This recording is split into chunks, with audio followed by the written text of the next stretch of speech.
Bafowethu kushubile kakhulu kumabheketwane ngaphansi kwebelaphi bendabuko ebunyangeni nasezangomeni ngenxa kaThabani-ke Hlatshwayo-ke laphana-ke ofuna iqiniso noma owenza ubulungiswa ngokusho kwakhe. NanguZikode naye ebabaza Imhlolo. Ukhala ukuthi uZikode kuthiwa eGoli ayikho inyanga elaphayo.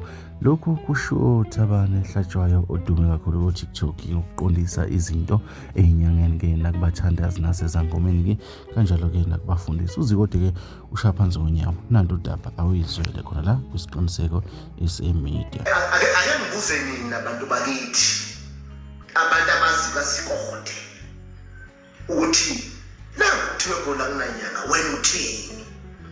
Ngike ngabona le video kababa uMbatha, ubaba uNdaba nasethi uMbatha ubaba uNdaba inyanga yaseSoweto. Ishiyasho nayo iyezwa kuthiwe khona kunanyanga, kodwa kukhona yona noZikode ithi yazi mina nayo esizinyanga la eGoli. Wena uthini? Phela bafowethu asikasikhulumeni silapha abantu kumele basirecommende. Do not ukuthi sizirecommende thina nabantu esibakhokhelile. Asirecommendwe abantu esibalaphayo.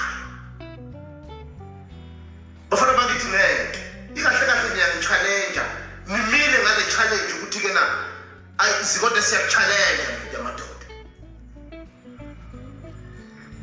Madoda, uyazi ukuthi ingcikile lento ngifuna ukutshela mangafana bathi ngiyamtshela phela nasi ngicela ufuna uZikode. Ingcikile lento. Kodwa ake sizwe bantu baseGoli abake bafika uZikode nabase-KZN, nabako-Cape Town, nako-Botswana, nako-Zimbabwe, Mozambique, Mpumalanga. Ake nikhulume nami. Ayikho inyanga eGoli.